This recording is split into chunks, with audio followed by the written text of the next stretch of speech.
사랑의 예수님 감사합니다. 아브라함에게 전능한 하나님으로 계시하시고 오늘 저희들에게도 전능한 하나님으로 역사하실 줄로 믿습니다. 너는 내 앞에서 행하여 완전하라. 말씀대로 주님 앞에 행하기를 원합니다. 주님 앞에 완전하기를 원합니다. 주님께서 저희들로 하여금 번성케 하여 주시옵시고 하늘의 복과 땅 위의 복을 내려 주시옵소서. 오늘도 성령께서 예비한 말씀으로 증가하여 주실 줄로 믿습니다.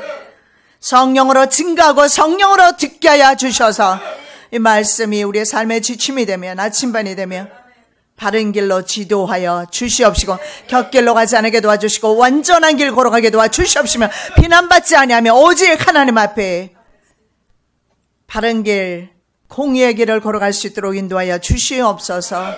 마치는 시간까지 성령 하나님께서 친히 증거하여 주시옵소서. 거룩하신 예수 그리스도 이름으로 기도드립니다. 아멘. 제목의 말씀은 내 앞에서 걸어가라. Walk before me입니다. 주님 앞에서 걸어가라고 하나님께서 오늘 저와 여러분에게도 동일한 말씀, 아브라함에게 과거에 주셨던 말씀, 하나님 앞에서 하나님의 전전에서 걸어갈 때에 비난받지 아니하는 삶을 살 수 있다는 것을 오늘 본문을 통해서 볼 수가 있습니다. 아브라함의 나이 75세 때 나타나셔서 창세기 15장 5절 말씀에 후손을 약속하십니다. 후손이 없었죠. 자녀가 없었습니다.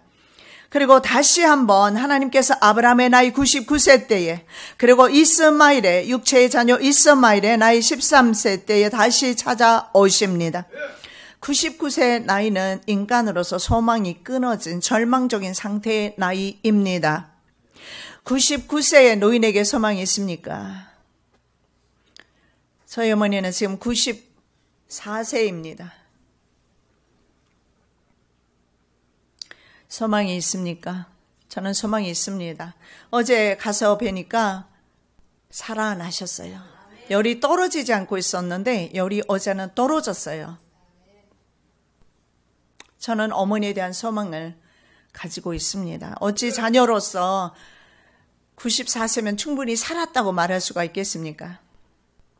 저 여전히 돌이켜보면 못한 것밖에 생각나지 않아서 또 못하겠지만 그럼에도 불구하고 이제는 95세 어머니로서 충성을 요구하지 않고 그대로 봐드리려고 합니다.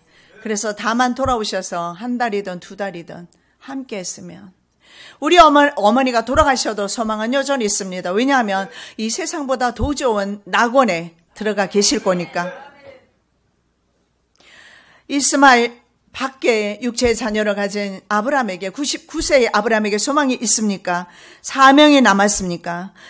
육안으로 보기에는 육체의 자녀 이스마엘 외에는 다른 소망이 보이지 않습니다. 대부분의 사람들은 이때 모든 인간적인 노력을 포기하게 됩니다. 여러분, 인생 행로 가운데 만나는 절벽은 우리로 하여금 인간이 얼마나 보잘것없는 인생임을 알게 해줍니다. 그래서 우리에게 맞닥뜨리게 되는 절벽은 참으로 좋은 것입니다. 우리가 바로 한 줌 흙인 것을 알게 해주고 인간으로서 할 수 있는 것이 아무것도 없다라는 사실을 알게 해줍니다. 저는 지난 주간에 어머니를 준비를 해야 해서 수목장을 할까 하고 찾아갔습니다. 정말 네모 반듯한 이런 정도 사이즈인데 1,000만 원을 달라고 합니다. 그런데 이 작은 네모 직사각형이었던가요? 이 족은 작은 이 그 땅 안에 적어도 6명의 유해가, 물론 화장한 그 사람이겠지만은 들어간답니다. 그래서 제가 그걸 보면서 그 그릇이 있지 않습니까? 유해를 담는, 화장한 가루를 담는 그릇을 보니까 정말 이 정도밖에 되지 않아요. 제가 그런 생각을 했습니다. 아둥바둥 살 이유가 없겠구나. 너나 나나 할 것 없이 한 줌 흙으로 돌아가는 것인데, 여러분, 그래서 이 절벽은 인생의 모든 소망이 끊어진다는 것은 오히려 주님께서 일하시는 때임을 여러분 믿으시기 바랍니다. 여호와여 저희로 두렵게 하시며 열방으로 자기는 인생뿐인 줄 알게 하소서. 여기에 인생은 영어 성경에 보면 man으로 나와 있어요. man은 뭡니까? 한 남자에 불과하다. 남자나 여자나 같겠죠, 그죠? 대표적으로 남자라고 표현했을 겁니다. 남자에 불과하다. 사람에 불과하다. 사람은 무엇입니까? 아담은 무엇입니까? 바로 흙입니다. 한 줌의 흙이라는 것은. 인간의 힘이 빠졌을 때 하나님께서 사용하시는 것을 봅니다. 여러분 아시지만 혈기왕성한 40세의 모세, 그는 동족을 사랑하고 그 동족을 구원하기 위해서 그가 취했던 선택은 다른 사람을 죽여야 했던 것입니다. 그것이 모세의 40대의 모습이었습니다. 그리고 그는 쫓겨나서 광야로 들어갔습니다. 광야에서 40년을 지나면서 40년을 기다려야 했습니다. 하나님께서 불러주실 때까지 자기는 모르고 그 세월을 살았겠지만 그럼에도 불구하고 하나님께서는 그 40년을 허락하신 겁니다. 그때 40년 동안 그는 광야에서 기다리며 포기하며 버리는 삶을 살았던 것입니다. 왕족으로서 모든 기득권을 포기합니다. 버리는 기간이었습니다. 인적이 없고 들짐승의 울음소리만 들리는 메마른 광야는 그저 살아있는 것이 감사하고 절대적인 하나님을 의지할 수밖에 없는 그런 광야 생활에서 그가 80세의 부르심을 받았을 때 모세에게 하나님께서 하셨던 말씀, 그리고 모세가 했던 말은 딱 두 가지였습니다. 여호와께서 모세에게 이르시되, 여호와께서 모세에게 이르시되, 여호와께서 모세에게 이르시되. 바로 앞에 섰을 때에 하나님께서, 여호와께서 말씀하신 것만 그는 전했습니다. 그리고 모세는 여호와께 구하여, 모세가 했던 것은 바로 하나님께 구하는 것, 그리고 하나님께서 모세에게 말씀하시는 것, 그것만 철저하게 전달하는 그런 사명을 감당했습니다. 아브라함에게 주신 하나님의 약속의 말씀은 100년이 되어야 성취되었습니다. 우리는 얼마나 기다렸습니까? 하나님 안에서 받은 약속들 우리는 얼마나 기다렸습니까?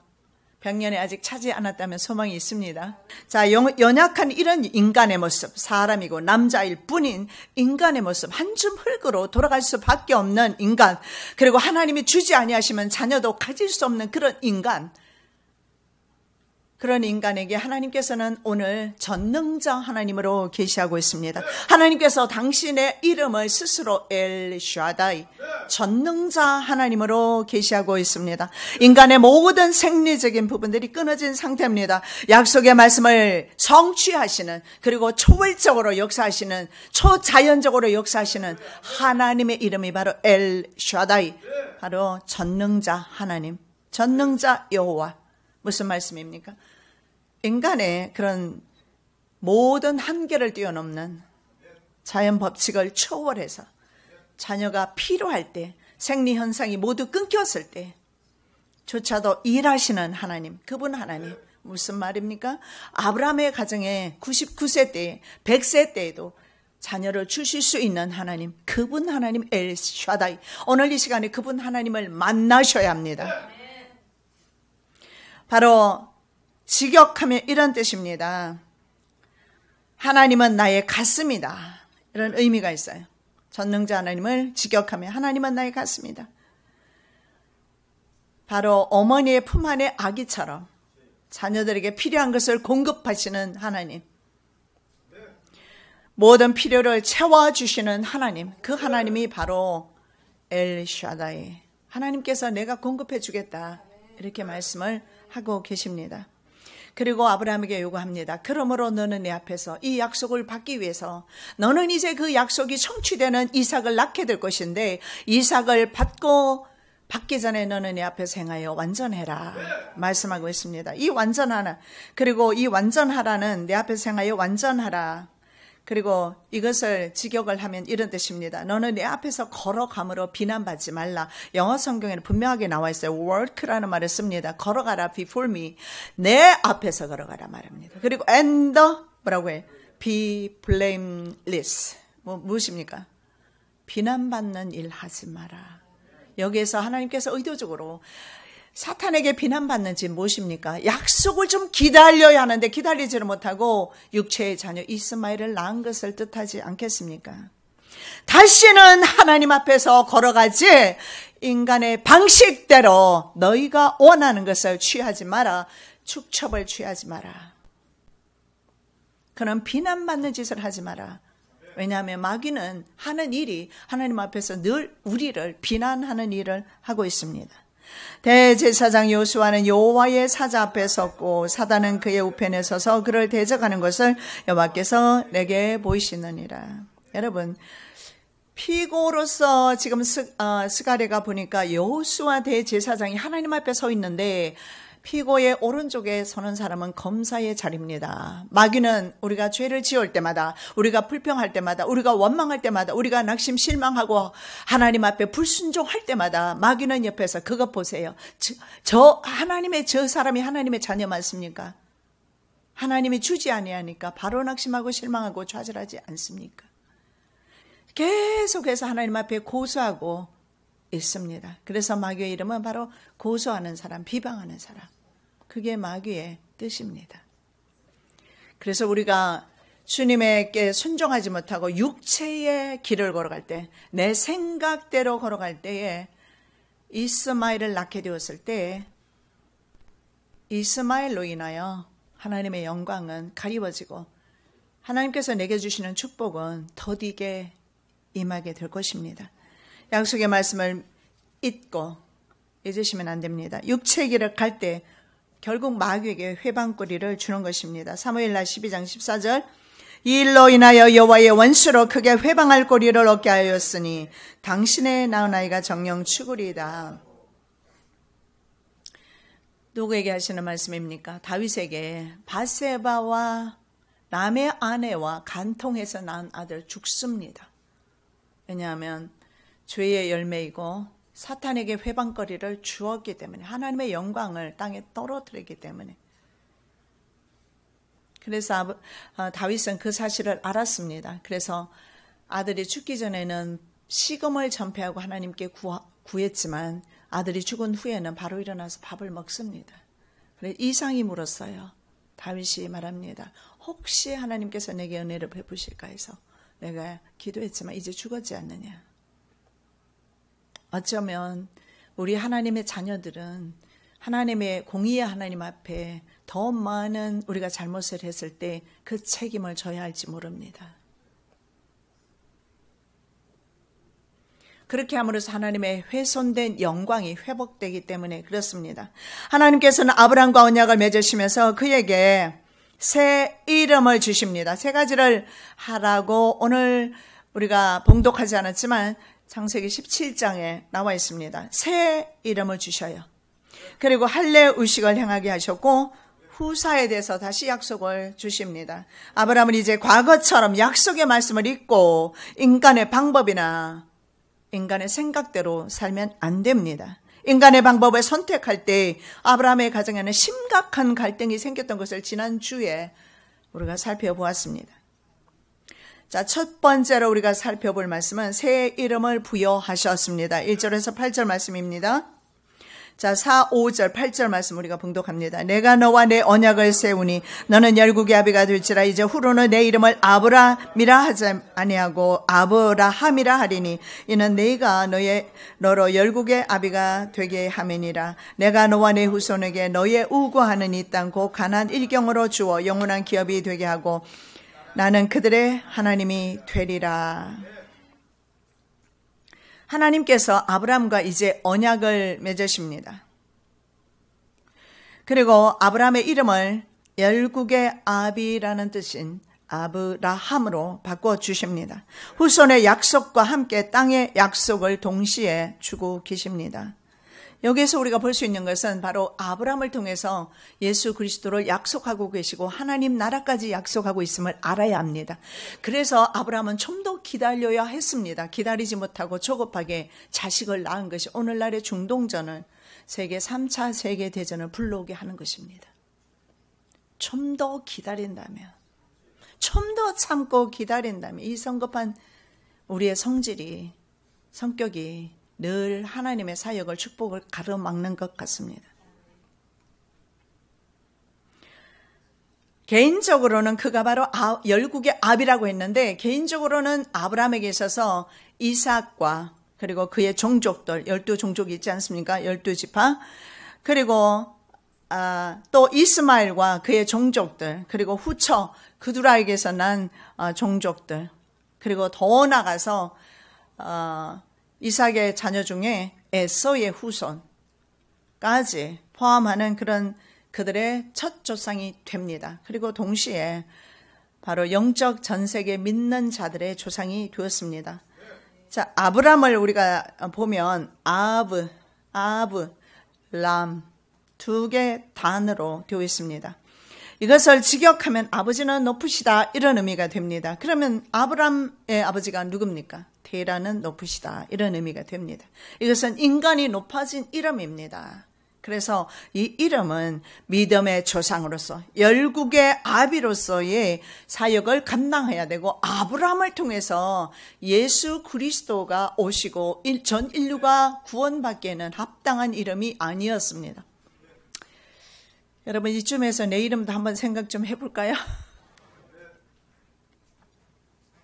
나는 자긍심을 가지고 있어요. 우리 아버지가 천년왕국의 복을 누릴 향자 복복자 주셨어요. 그래서 그냥 그대로 저는 제 이름이 좋습니다. 자, 데라가 높아지면 안 됩니다. 아브라함이 높아지면 안 됩니다. 아브라함을 통해서 아브라함과 아브라함의 자손 예수 그리스도를 통하여서 온 인류가 구원받는, 다수의 무리가 구원받는 그 이름, 아브라함이 그에게 하나님이 주신 이름입니다. 그래서 아브와 라함이라는 두 단어 합성어, 아브는 아버지입니다. 라함은 다수, 많은 무리. 그래서 열국의 아버지라는 의미가 있어요. 많은 무리의 아버지입니다. 그래서 아브라함의 이름 속에서는 이미 그 이름을 주시면서 후손에 대한 약속을 주시고 계십니다. 우리가 도표를 다시 한번 보겠습니다. 아버지, 라함, 무리. 자, 후손과 땅의 약속은 아브라함의 가정의 후손의 문제를 넘어서 예수 그리스도와 영원한 천국에 대한 약속을 상징하고 있습니다. 그래서 우리는 이 그 큰 사명, 하나님 나라 사명을 동시에 우리가 감당해야 합니다. 하나님이 내게 주신 개인적인 약속의 성취 문제도 있지만 하나님 나라 확장에 관련된 약속과 함께 우리들에게 하나님께서는 일하시기를 원하시기 때문에 우리는 어쩌면 세상 사람보다 더 많이 기다리고 인내해야 될지 모르겠습니다. 내가 내 언약을 나와 너와 내 대대 후손의 사이에 세워서 영원한 언약을 삼고 너와 내 후손의 하나님이 되리라. Generation to generation. 대대로 바로 오늘 저와 여러분에게까지 너의 하나님이 될 것이다. 하나님은 그래서 나의 하나님이 되셨습니다. 성경에서 이름은 성품과 심지어는 운명까지 결정짓고 있습니다. 돌아오는 야곱에게 속이는 자, 20년 동안 바단 아람에서 지금 시리아 지역입니다. 종살이 하다가 돌아오는 야곱에게 하나님께서는 야곱이라는 이름, 속이는 자, 탈취하는 자, 이름 버려라. 더 이상 인간의 방법으로 탈취하지 마라. 그리고 이스라엘, 하나님과 겨루어서 이겼다. 천사와 겨루어 이겼습니다. 승리의 삶을 살라고. 오늘 이스라엘 국호가 바로 이스라엘입니다. 유다와 이스라엘 두 가지 투표를 했는데 이스라엘이 더 많이 나왔어요. 오늘 이스라엘의 이름이 된 것은 이것은 하나님의 섭리와 예정이 있는 것입니다. 그래서 야곱은 인간적인 방법으로 그렇게 고생하면서 살았습니다. 그리고 고생하면서 부를 소유했습니다. 그러나 그에게는 태어나기 전부터 하나님의 약속의 말씀이 있었고 그 약속의 말씀은 오늘날 이스라엘 땅에서 성취된 것을 볼 수가 있습니다.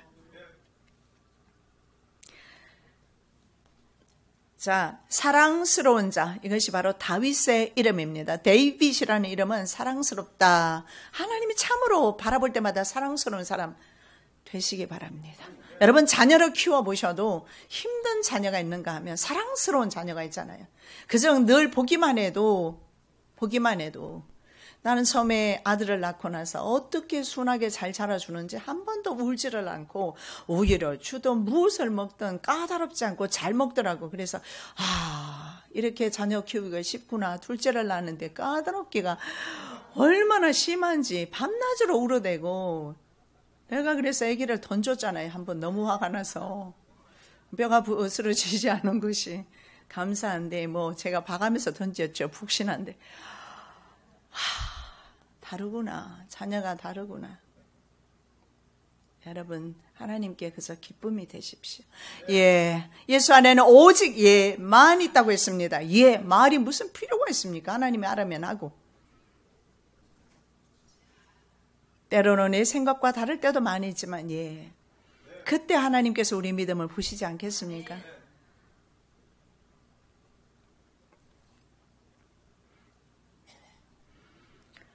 다윗은 바로 그런 사람이었어요. 다윗을 바라볼 때마다 하나님은 사랑스러웠습니다. 저와 여러분, 하나님이 보실 때마다 사랑스럽게, 그냥 하나님이 보실 때마다 믿음직스럽게, 하나님이 보실 때마다 그저 믿어주실 수 있는 그런 사람 되시기를 예수님의 이름으로 축복합니다.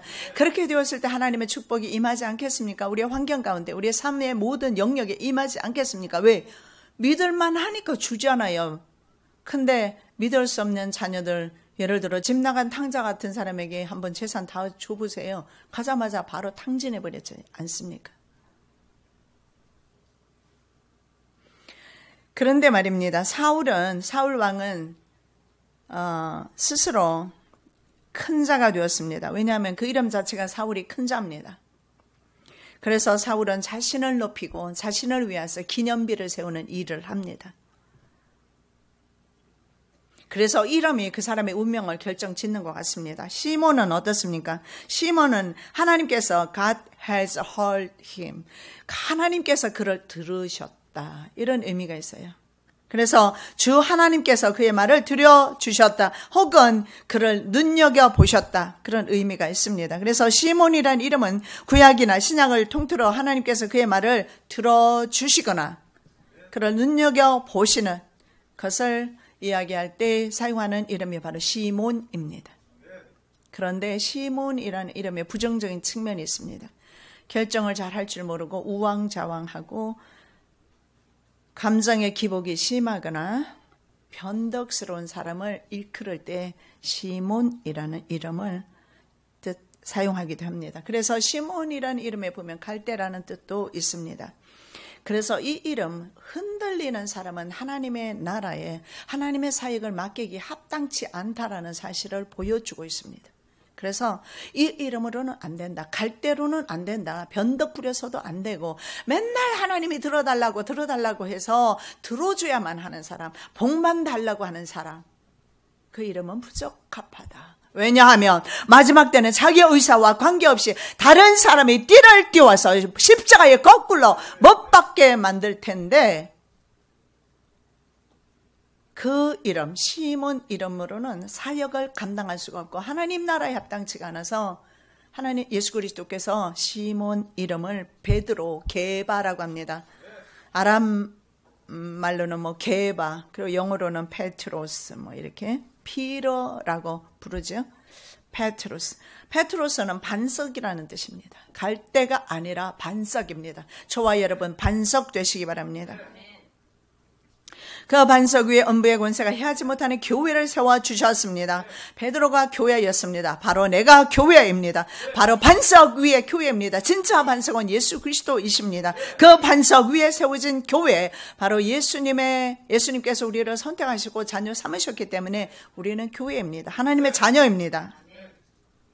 유대인들은 보통 할례 받기 전에 새 이름을 부여받았다고 합니다. 우리 또한 천국에 새 이름 주신다고 계시록에서 약속하고 있습니다. 이기는 그에게는 내가 감추었던 만나를 주고 또 흰 돌을 줄 텐데 그 돌 위에 새 이름을 기록한 것이 있나니 받는 자밖에는 그 이름이 알 사람이 없느니라. 이기는 자 조건입니다. 무조건 이름 주시는 것이 아니라 이기는 자에게는 흰 돌을 주는데 그 돌 위에 보니까 천국 이름. 기대됩니다. 하나님께서 내 이름을 어떻게 기록해 놓으셨을까? 예수님만이 불러주시는 이름. 여러분 기대하시기 바랍니다. 저는 그런 생각합니다. 저를 하나님 부르실 때 내 사랑하는 딸아 이렇게 불러주세요. 굉장히 친근하게. 사랑한다는 말은요, 솔로몬에게 불러주셨는데 여디디아거든요. 혹시 내 이름은 여디디아가 아닐까? 뭐 착각은 마음대로입니다. 자기 마음입니다. 그렇지 않고 내 착각일지라도 하나님은 내 이름을 여디디아라고 새겨놓았지 않았을까? 내가 하나님의 사랑에 받을 만한 자격이 있는가 없는가 그런 거 생각하지 마세요. 왜 이렇게 머리를 맨날 복잡하게 생각해? 예수님은 무조건 나를 사랑하시지 않습니까? 예수님은 무조건 우리들을 사랑하고 계시지 않습니까? 그렇기 때문에 주님의 그 사랑에 힘입어서 나는 여디디아입니다. 여러분도 같은 이름 사용하실래요? 여디디. 자, 몸에 남긴 하나님의 언약 할례입니다. 할례를 행함으로 아브라함은 하나님께 다시 충성할 것을 약속합니다. 충성하지 않았잖아요. 자기의 생각이 빨랐고 어떻게든 인간의 방법이 먼저였습니다. 그래서 다시 충성할 것을, 그래서 하나님께 대한 신앙 고백이 바로 할례입니다. 하나님의 약속에 대한 책임과 의무를 다하겠다는 아브라함의 순종의 표현이 바로 할례입니다. 성도에게 할례라는 것은 믿음으로 말미암아 의롭게 된 것, 인침표입니다. 우리가 지금은 할례 받지 않습니다. 이것은 바로 상징적으로 칭의, 하나님께서 의롭게 해주신 백성에게 주시는 하나님의 인침표가 바로 할례입니다. 할례, 하나님의 언약은 할례를 행할 때 이스라엘 백성들에게 유효했습니다. 내 언약이 너희 살에서 영원한 언약이 되려니와 이스라엘 백성들은 무조건 할례를 해야 합니다. 이 할례는 뭡니까? 남자 생식기의 표피를 절개하면서 영원한 언약의 증거를 몸에 남겼어요. 아브라함과 그의 후손들은 할례를 행하면서 하나님께 대한 신앙 고백과 충성 서약을 합니다. 만일에 할례를 행하지 않으면 하나님에 대한 언약 공동체, 이스라엘 공동체로부터 떨어져 나가게 됩니다. 그런데 이 할례의식은 사실은 이스라엘 백성들에게만 있었던 것은 아니고 중동 전역에 퍼져 있던 성년 의식입니다. 근데 보통은 성년이 되었을 때 하는 의식이죠.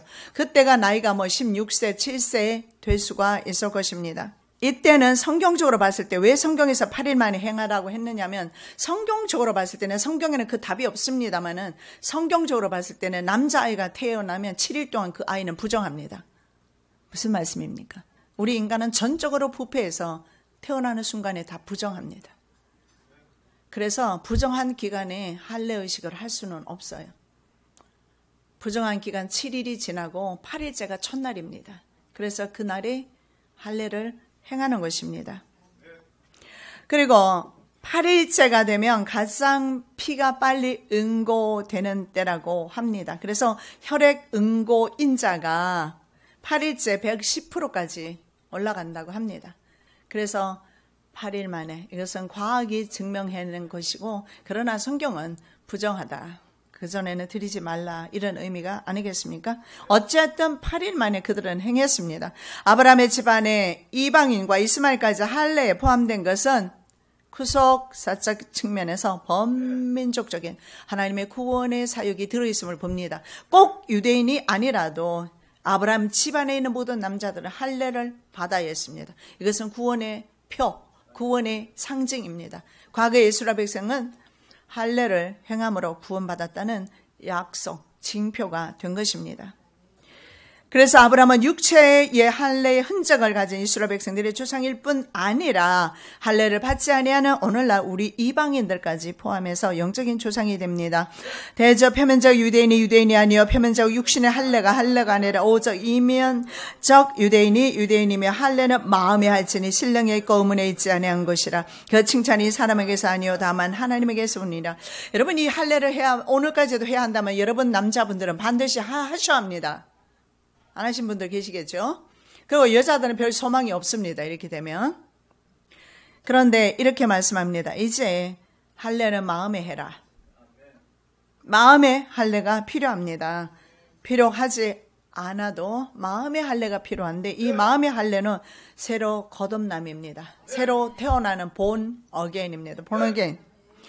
할례나 무할례적 아무것도 아니로되 오직 새로 지으심을 받은 자뿐이니라. 이 약속의 말씀 보십시오. 할례나 무할례가 사실 아무것도 아니다. 구약에는 할례 받지 않으면 이스라엘 공동체에서 끊어집니다. 하나님의 자녀가 아닌 것입니다. 그러나 지금은 그거 아무것도 아니다. 왜냐하면 이스라엘 백성들은 할례만 하면 하나님 나라 가는 줄 알고 그들의 삶은 엉망이었습니다. 정직하지 않았고 부모에게 효도하지 않았고 우상을 섬기며, 그리고 우리가 어제 그 종말 강의에서 여러분 들어보셨지 않습니까? 이스라엘 백성들 안에 무엇이 들어왔습니까? 세미라미스, 이시스 신, 그것이 바로 하늘 황후로, 그래서 그 하늘 황후를 섬기고 하늘 황후를 뿐만 아니라 담무스를 섬기고 그런 이스라엘 백성들. 그리고 그들은 생각합니다. 할례를 행하면 그들은 구원받았다. 성경은 아니다. 이제 이렇게 말씀하고 있습니다. 왜 그렇습니까? 예수님께서 오셨지 않습니까?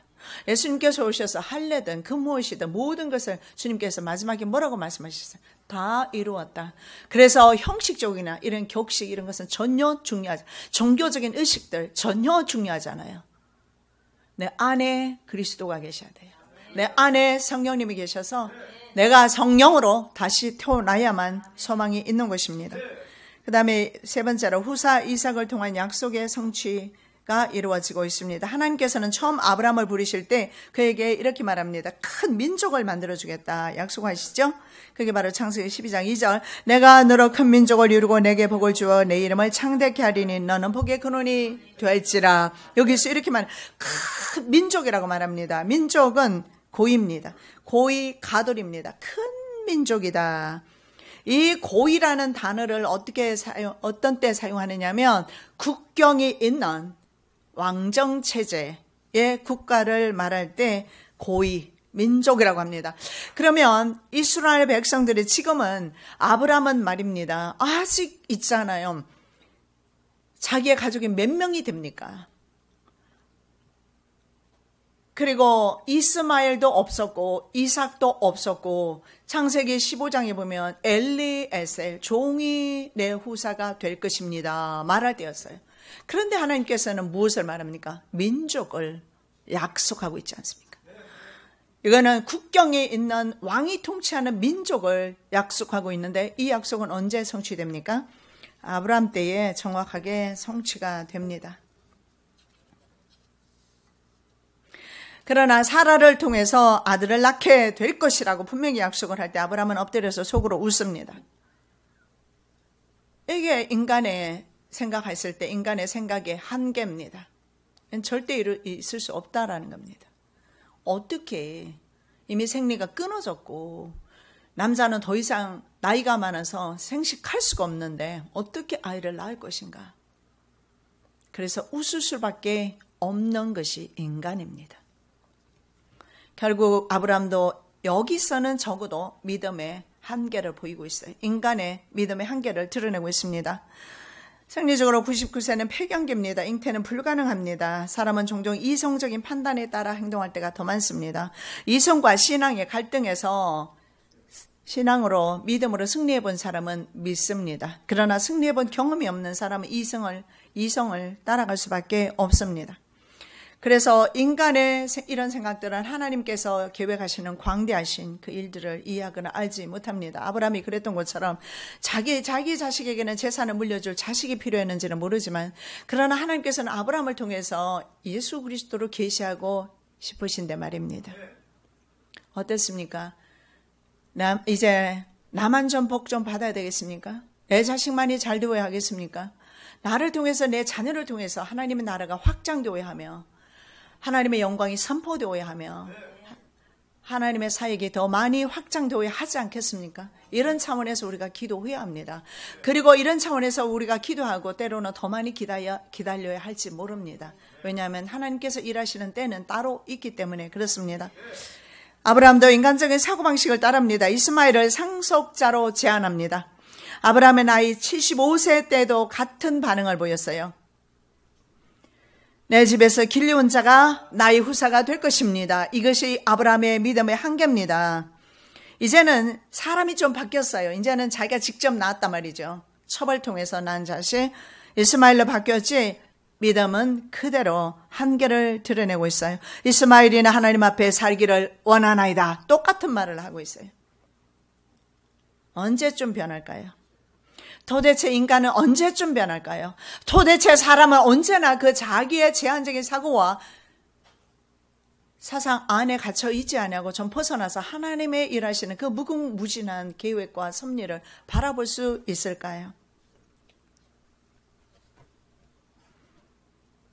우리는 늘 이런 인간적인 생각에 갇혀 있음에도 불구하고 하나님께서는 우리를 변화시키시면서 하나님 나라를 위해서 계속 확장시켜 나가고 계십니다. 우리의 사고는 제한적이고 이기적이고 육체적이지만 하나님은 우리가 힘을 뺄 때까지, 그래서 하나님께서 언제 일하시느냐? 답은 힘을 다 뺄 때까지. 뭐 그렇게 생각이 많고 불평이 많고 또 내 사고가 그리고 내 지식이 얼마나 우리 자신을, 아니요, 내 미래까지 그것이 나를 바른 길로 지도하며 하나님보다 더 많이, 하나님보다 더 높고 하나님이 더 높고 하나님이 더 깊고 우리에 대한 생각이 말입니다. 그런데 하나님의 그 생각을 따라갈 수 있겠습니까? 절대 우리는 그렇게 안 됩니다. 그래서 우리가 그저 힘만 좀 빼면 계속해서 하나님께서는 힘을 뺄 때까지 기다리고 계시는 것 같습니다. 저와 여러분, 힘을 할 수 있는 데까지 빼십시다. 힘 빼는 게 잘 안 되면 수영 배워보십시오. 수영은 힘 빼는 순간에 뒤로 뒤집어서도 수영할 수 있어요. 저는 그 사실을 깨닫고 그 다음에는 뒤로도 물에 맡겼을 때 난 뒤로 잘 가요. 근데 나는 원래 수영할 줄 몰랐는데 내가 스스로 토득을 했어요. 아, 힘 빼자. 수영을 하시면서 나 좀 힘 빼야 되겠다. 근데 뒤로 하면은 막 힘이 들어가요. 빠져 죽을까 봐. 그게 사실은 수영장 물이 얼마나 깊겠어요. 빠져 죽지는 않아요. 근데도 힘을 다해서, 그리고 앞으로 갈 때도 마찬가지예요. 물에게 맡기지 않는데, 근데 물에 맡기면 힘이 진짜 물에 쫙 맡기고 힘을 쫙 빼면요, 앞으로 잘 나가요. 근데 막 팔에 온 힘을 주면 줄수록 절대로 앞에 안 나고 제자리 걸음하고 있어요.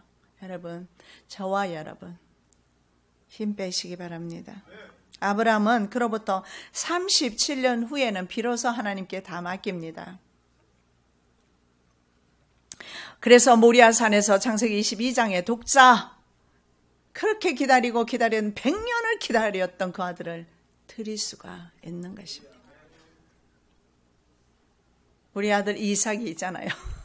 주님 주라 그러면 주셔야 합니다. 그거 하나밖에 없다고 그렇게 하시면 안 돼요. 끄덕끄덕 하셨어요.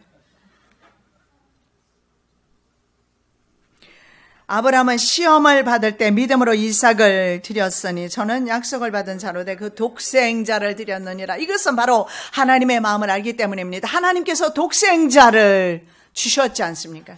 그래서 이삭은 독생자를 하나님께 드렸어요. 아브라함이 이때도 시험을 받았다고 말합니다. 하나님이 그를 시험하셨어요. 자, 이삭이 번제의 나무를 지고 갔어요. 그죠? 그러니까 이삭의 나이가 적지 않다는 걸 알 수가 있어요. 어린아이 때 이삭을 줄이는데, 이삭이 아무 의식도 없고 생각도 없을 때 이삭을 준 게 아니에요. 지금 이삭의 나이보다 성경에 이삭의 나이가 더 많다라는 거예요. 그러면 이삭의 나이가 37세였을 때 드려졌어요. 그것을 우리가 성경에서 찾아볼 수가 있는데, 자, 아브라함이 번제를 드리자마자, 아브라함이 이삭을 번제 드리잖아요. 번제 드리고 나자마자 사라가 죽어요.